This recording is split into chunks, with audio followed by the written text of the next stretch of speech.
Lecture du livre du prophète Osée.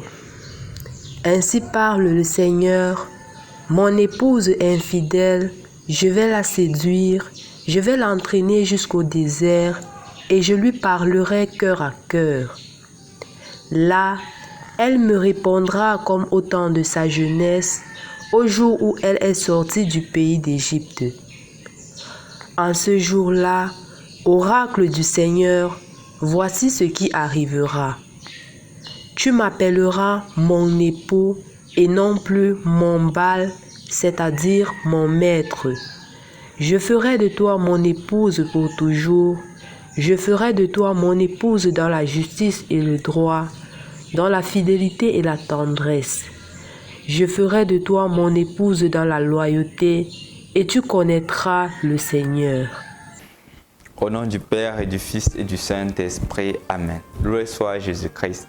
Rendu au lundi de la 14e semaine du temps ordinaire année C, nous continuons l'étude des prophètes dans la première lecture. En effet, chers frères et sœurs dans le Christ, aujourd'hui nous commençons le livre du prophète Osée.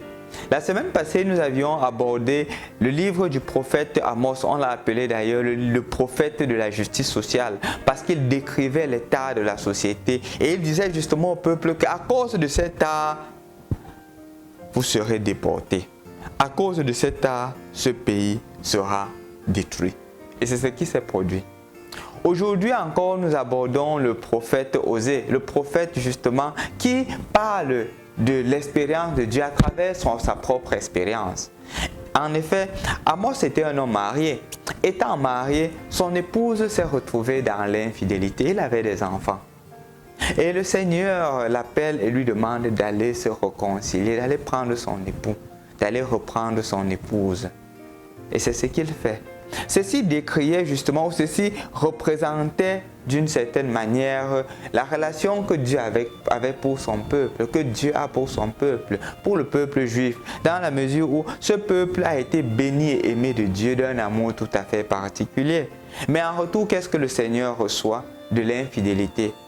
Il reçoit quoi en retour? Le peuple qui se détourne de lui, le peuple qui se détourne de l'amour qu'il avait en son égard. Et c'est donc pour cela que Amos présente aujourd'hui l'image de son épouse infidèle. Son épouse infidèle qu'il prendra et qu'il amènera au désert et qu'il parlera avec cette épouse infidèle-là cœur à cœur. Le désert ici représente le lieu du silence, mais aussi le lieu de la rencontre avec Dieu. Et je crois qu'aujourd'hui, ce texte nous exhorte. Premièrement, les couples. Dans plusieurs situations de couple, il y a de l'infidélité. Et parfois, ces infidélités-là créent la division au point où les enfants sont partagés, où les enfants prennent un parti et la famille qui était justement le reflet de la sainte famille de Jésus se met à se disloquer, se met à se détruire. Et ainsi, Osée devient pour ces familles-là un modèle de pardon, dans la mesure où Osée était capable de pardonner à son épouse infidèle, malgré toutes ses prostitutions, parce que son épouse était devenue prostituée. Il l'a reprise, il l'a mis à la maison. Donc, frère, sois aussi cet Osée aujourd'hui, que ce ne soit pas l'infidélité qui divise votre couple. Sœur, sois aussi cet Osée aujourd'hui, que malgré les infidélités de ton époux, sois comme Dieu qui a toujours pardonné son peuple, sois comme Dieu qui te pardonne toujours et sois aussi un canal de pardon pour les autres.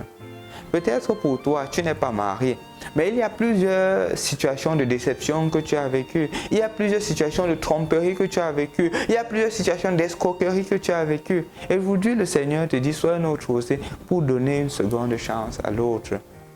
Le monde d'aujourd'hui ne peut évoluer que si le pardon prend la première place. Si ce ne sont que des revanches, des divisions, des haines qui prennent la première place, nous allons tous nous détruire. Ce qu'on appelle de l'autodestruction. Et donc, quand tu seras capable de faire cela, l'évangile d'aujourd'hui prendra tout son sens dans la mesure où le miracle qui s'est produit pour la femme atteinte d'hémorroïdes se produira aussi pour toi.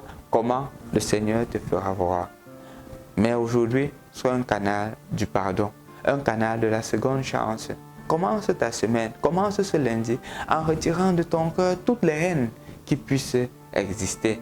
les haines à l'égard de ton époux, de ton épouse, de tes enfants, de tes amis, de tes collègues, afin de commencer cette semaine sous la lumière de notre Sauveur et Seigneur Jésus-Christ.